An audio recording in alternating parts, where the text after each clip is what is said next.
Bismillahirrahmanirrahim. Assalamualaikum warahmatullahi wabarakatuh. Waalaikumsalam. Alhamdulillahirabbil alamin. Wassalatu wassalamu ala asrafil anbiya'i wal mursalin wa ala alihi wa ashabihi ajma'in. Bersyukur kita kepada Allah Subhanahu wa taala atas nikmat, rahmat, taufik dan hidayahnya. Alhamdulillah, pagi subuh ini kita bergerak dari rumah, ringan langkah kita untuk melaksanakan sholat subuh berjamaah. Mudah-mudahan sholat kita ini meningkatkan ketakwaan kita kepada Allah Subhanahu wa taala. Selawat beriring salam disampaikan keharibaan junjungan kita Nabi besar Muhammad Rasulullah sallallahu alaihi wasallam. Allahumma salli wa sallim wa barik alaihi. Insyaallah kita semua akan menjadi umatnya yang akan mendapat syafaat di kemudian hari kelak. Hormat kami kepada Ketua BKM dan pengurus terjajaran, ayahanda orang tua yang berhadir, Ketua DMI, Tuan Guru kami, Ustadz Darji Irwan, dan Ketua DMI Kota Tanjung Balai. Terima kasih waktu dan kesempatan diberikan kepada kami. Saya selaku Wakapolres Kota Tanjung Balai datang bersama tim mengucapkan Mainal Aidin wal Faizin, mohon maaf lahir batin karena ini masih di bulan Syawal.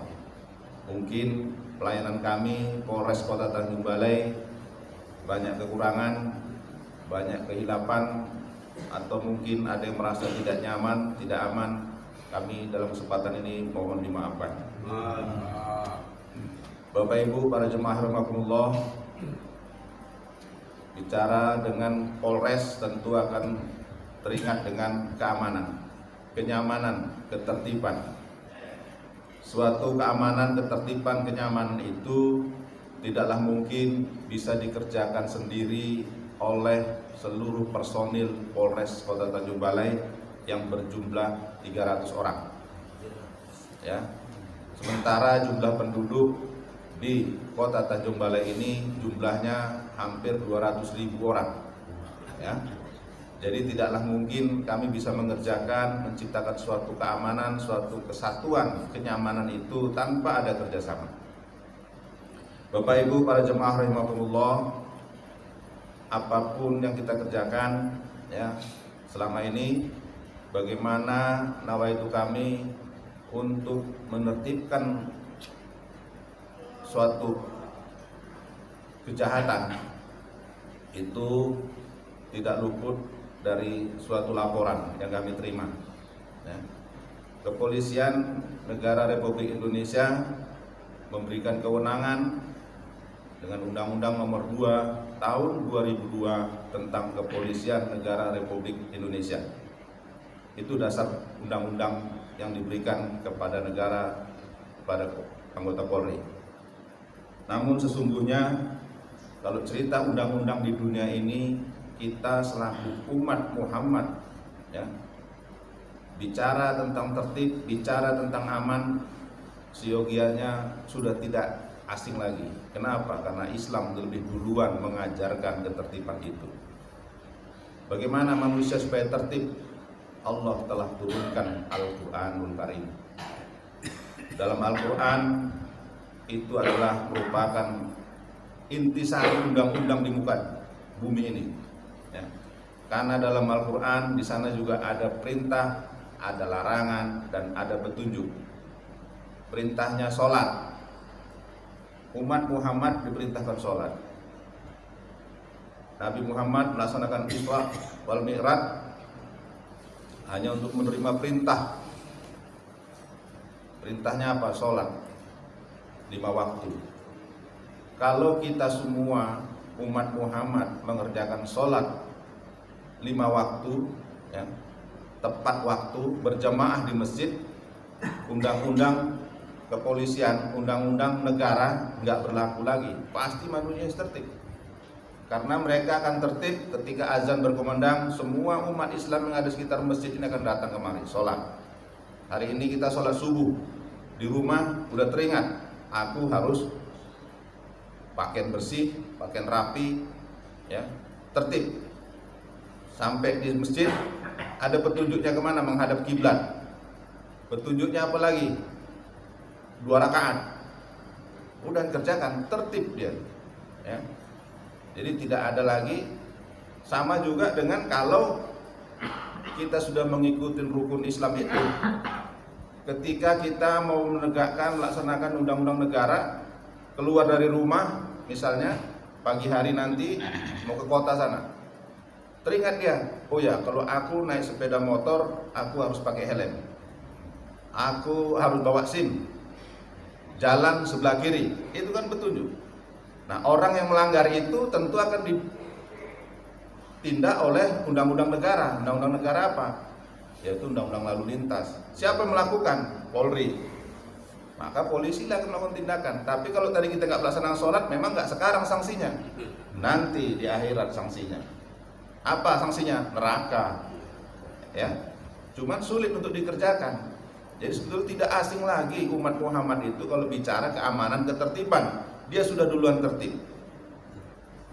Kemudian apalagi yang berlaku di undang negara ini yang dikhawatirkan oleh umat manusia saat ini adalah tentang bicara soal khamar, ya. Khamar dalam Al-Qur'an kan sudah diajarkan juga. Tadi undang-undang dunia, undang-undang Allah tadi adalah Al-Qur'an. Ya, undang-undang Allah itu Al-Qur'an. Di Al-Qur'an sudah melarang jangan kamu minum khamar walaupun sedikit, ya. Jadi dilarang. Nah, kalau kita sudah melaksanakan sholat, anak kita, saudara kita, teman kita, ayah kita, bunda kita melaksanakan itu, baca Al-Quran, oh ya nggak boleh minum khamar, yang memabukkan. Sekarang namanya nggak khamar lagi, ada sabu, ada ganja, ada narkoba, ada ekstasi, macam-macam. Kalau dia sholat, kalau dia ngaji, dia nggak akan dekat-dekat itu, tidak akan mendekati lagi. Ada anak-anak ini sekarang lem kambing pun dihisapnya, ya. Dan hari ini kita selalu mendapat informasi ada lagi tawuran zaman sekarang anak-anak ini. Ayolah kita jaga, kita ingatkan anak-anak kita. Kalau mungkin udah biasanya pulang jam 1 atau jam 10 malam, jam 9 belum pulang, cari, ya. Ini yang berkeliaran. Ini nggak bisa polisi sendiri. Polisi pas lewat dia lari, pinggir. Begitu polisi udah jauh polisinya main lagi, dia lempar-lemparan lagi, ya. Inilah yang harus sama-sama lah kita menjaganya ini, ya.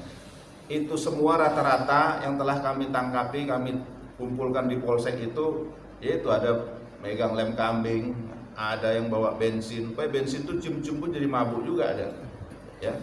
Tapi itu terjadi, ya. Nauzubillah, mudah-mudahan anak-anak kita yang ada jemaah sini tidak adalah masuk dalam itu. Padahal Al-Quran sudah mengajarkan lebih dahulu. Kemudian Al-Quran juga mengajarkan kita untuk tidak selalu membuat fitnah. Fitnah ini selalu membuat perceraian, saling curiga mencurigai satu sama lain, bukan menjadikan satu kesatuan yang kuat, ya, cerai-berai jadinya. Padahal kalau cerita fitnah, ya, zaman Rasul, Nabi Yusuf sudah sering difitnah oleh saudara-saudaranya. Dari 11 saudara, ya, yang 10 orang itu memfitnah Nabi Yusuf. Kemudian ketika dia dewasa dijual, anak-anak dijual sampai dibeli oleh pengusaha saudagar kaya, diperbudak. Kemudian dia difitnah juga, masuk penjara bahkan. Tapi karena keteguhannya kepada Al-Quran, kepada Allah, Allah angkat derajat Nabi Yusuf itu.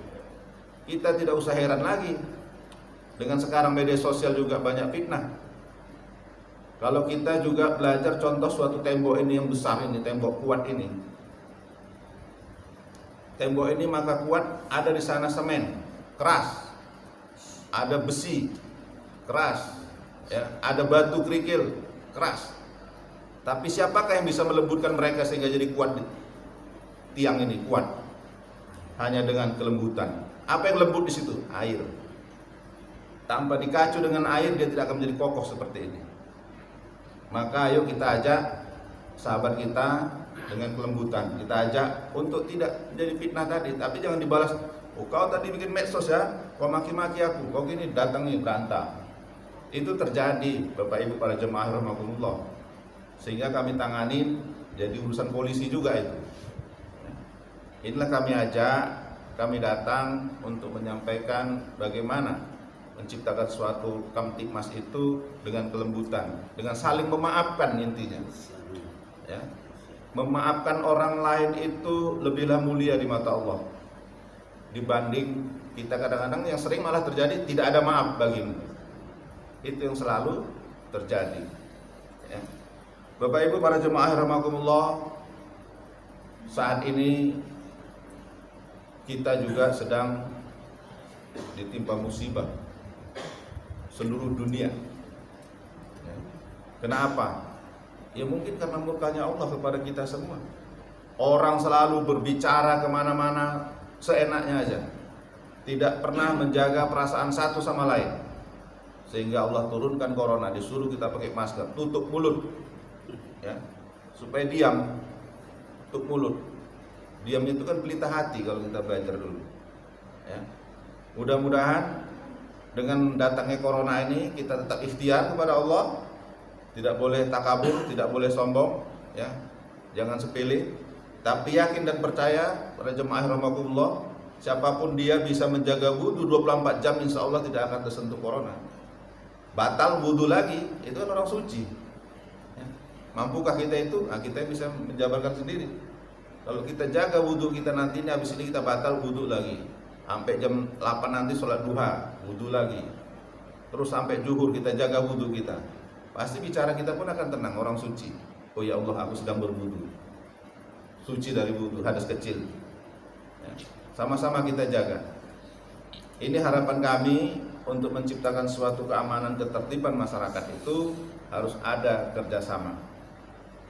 Kemudian saat ini mungkin ekonomi ada sebagian menyatakan semakin parah. Ya. Kalau ekonominya semakin susah pasti kejahatan makin banyak. Tapi faktanya kalau saya cek di jalan sana, di showroom sepeda motor laris manis juga. Tiap hari banyak juga yang mengambil sepeda motor kredit. Ya. Ini saya sampaikan kenapa? Karena tingginya juga masalah kejahatan kecelakaan lalu lintas itu. Ada yang baru dibelikan ayahnya kredit, pulang sampai rumah knalpotnya diganti, jadi knalpot racing, blong, bikin balap-balap. Kecelakaan lalu lintas tinggi. Ini kalau tidak kita juga yang mengingatkan anak-anak kita, lihatlah kendaraan anak kita kalau sudah knalpotnya seharusnya ke belakang dibikin ke depan, ya dimarahilah. Ya nanti kalau lewat cuman jangan dibilang cuman takut nanti kalau ditangkap polisi. Memang itu berbahaya. Ya. Sampai sekarang ratusan sepeda motor yang kami tilang, kami tahan itu, kami tangkap, nggak ada yang datang. Kenapa? Setelah kami teliti, memang surat-suratnya tidak punya, dia tak lengkap. Apa sebabnya? Wallahu alam. Apakah dia beli dari hasil kejahatan? Apakah memang kredit dia memang udah nunggak sekian tahun? Ya. Jadi menjaga suatu kenyamanan ketertiban itu memang harus kerjasama antara Polri, ya, TNI, tokoh masyarakat, ulama, ustadz, harus kerjasama. Contoh para jemaah rahimakumullah, saya tugas sudah keliling kota meneliti kenapa pencurian sepeda motor ini selalu banyak. Kalau di Medan itu 1 jam paling sedikit 3 unit sepeda motor hilang itu. Baru 5 menit tinggal katanya udah hilang. Heran juga kita. Itu rupanya ada kerjasama kepada kita semua. Ya mudah-mudahan jemaah kita tidak ada seperti itu. Ada yang membeli, ada yang memesan. Kalau 3 orang maling-maling itu mencuri sepeda motor, kemudian dijual, nggak ada suratnya, nggak ada yang mau beli, nggak mau lagi dia mencuri itu. Ini karena ada yang membeli, ada yang menampung. Ya, kenapa? Bahkan saya sendiri pernah ditanya masyarakat di ujung-ujung desa sana, Pak Jumanto, ada kereta yang bisa pakai, nggak ada suratnya pun jadilah, yang penting bisa dipakai ke kobun katanya. Nah ini kan berbahaya, artinya dia mendukung juga nyuruh orang mencuri.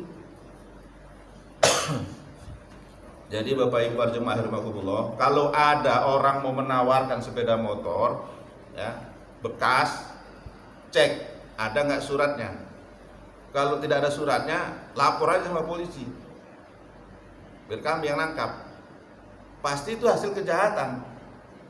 Nanti ada alasannya, ini punya emakkunya ini begini, suratnya di sini banyak. Dan ada juga suratnya yang digadekan. Berarti kan hasil kejahatan itu. Digadekannya suratnya nggak bisa ditembusnya, kereta yang dijual. Alasannya mendesak begini, murah-murah, 2 juta pun jadi, kita mau. Berarti kita adalah memberikan dukungan kepada kejahatan itu sendiri. Bapak Ibu para jemaah rahimakumullah, harapannya apa yang saya sampaikan tadi tidaklah menjadi atau tidaklah ada di salah satu keluarga kita, nauzubillah min dzalik. Mungkin ini yang kami sampaikan, Bapak Ibu rahimakumullah, mudah-mudahan ada manfaatnya. Kalau mungkin ada kalimat tutur kata yang tidak tepat tadi, saya mohon dimaafkan. Bila taufiq hidayah, wassalamualaikum warahmatullahi wabarakatuh.